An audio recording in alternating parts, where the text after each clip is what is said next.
Hi everyone. Well, the 1st of July this year, that means just a few days ago, is the darkest days of Hong Kong, or in Hong Kong. Really the darkest day in the history of Hong Kong. Yeah. Why? Well, because, Hong Kong was a prosperous city during long ruling times of the British government, as a British colony. So most people enjoy, and they didn't want to change the system. And so a lot of Hong Kong people were very worried about, handing over Hong Kong to Beijing regime. But then, the communists are very deceptive, as I used to remind everyone. So they promised 1 country, 2 systems, 50 years, no change. Everything will be as before. So Hong Kong people felt safe, and they were cheated. Yeah.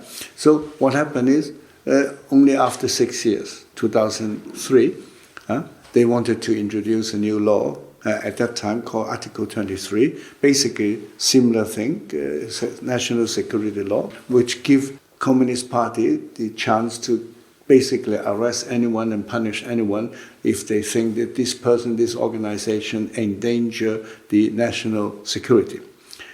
But 500,000 Hong Kong people went to the street.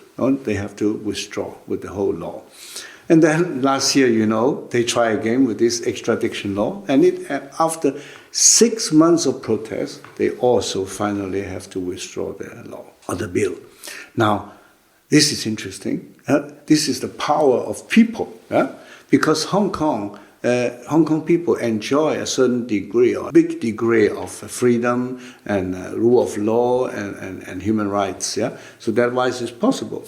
And you know what the communists do when they see, bloody hell, we have been trying now 23 years to bring Hong Kong totally under our control. It was not possible. You know what? What we have been doing is wrong. We should not care about what we promised.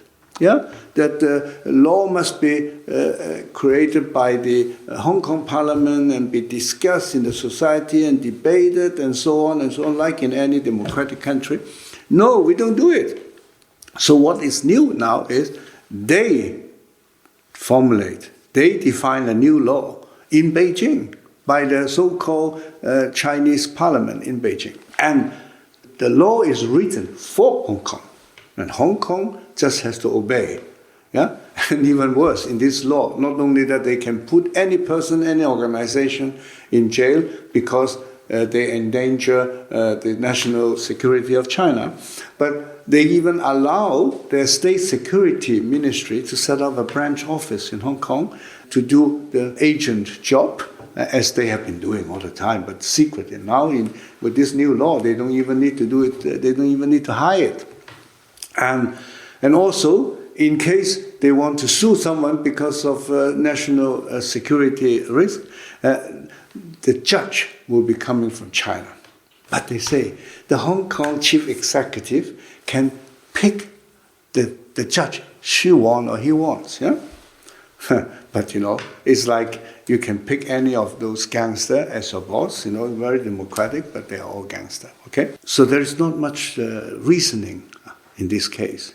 People say, "Hey, come on, you sign a contract with Great Britain saying that you don't change the system for 50 years." And you know what Chinese Communist Party leaders say? Oh, that agreement is just a piece of historical documents. Has no binding effect. So, ladies and gentlemen, when you, for any reason, make an agreement with the Chinese communists, remember, any agreement can become a historical document only and has no binding effort. That's their logic. I keep telling you that Chinese Communist Party is a criminal organization, is a bunch of gangsters, is the world's biggest mafia. And you cannot reason with these people in a normal way.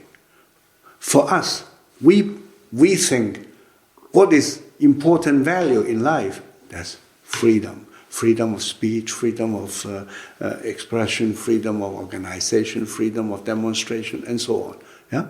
And that is our human right. And also rule of law, No, for them, it's totally different value.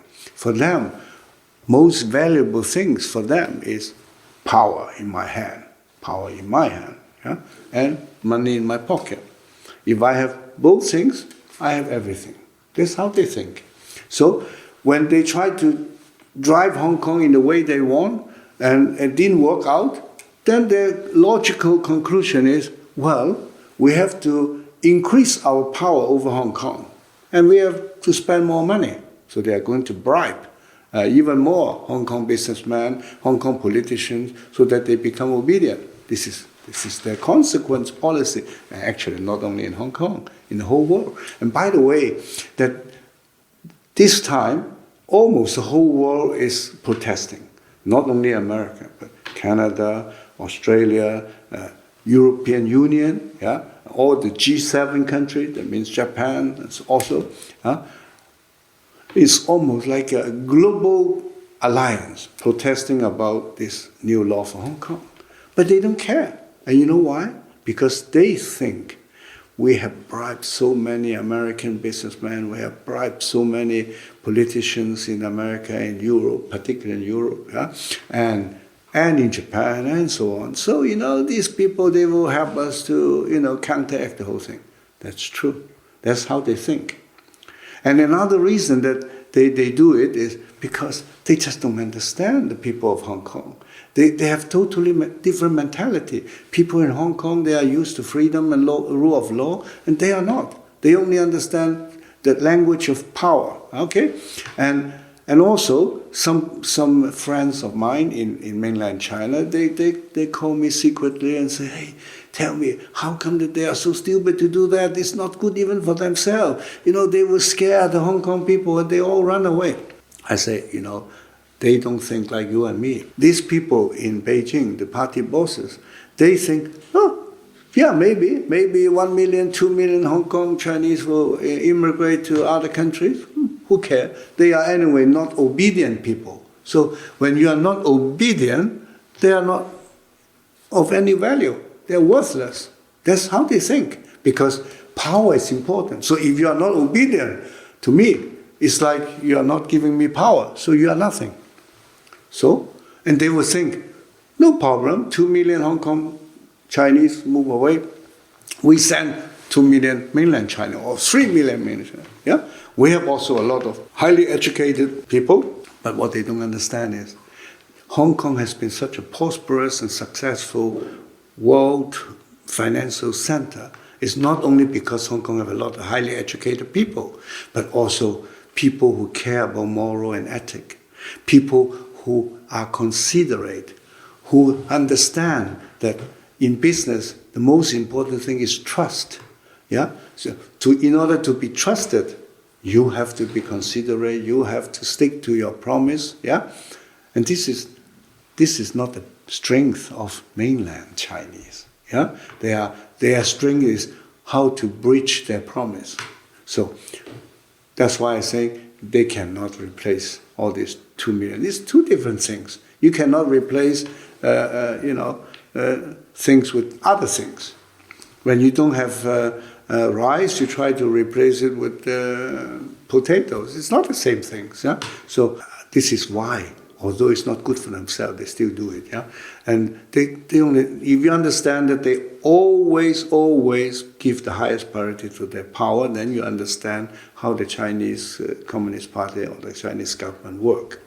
So, but I'm still optimistic. Yeah, my dear friends in the world, people who are like freedom and human rights. Yeah, don't give up, because people who are doing righteous things, they get help from the divine.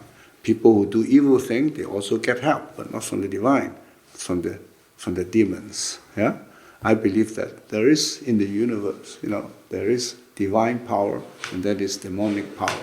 Yeah. So, but at the end, the divine power always becomes stronger. But important is we have to stay righteous. Otherwise, no divine power will help you. So I'm still optimistic, and I think most Hong Kong people are more righteous in order to get a lot of support from above. So in the long run, they will win. So that's it for today. Thank you for listening and watching. And if you like it, don't forget to click like and subscribe. Thank you. Bye-bye.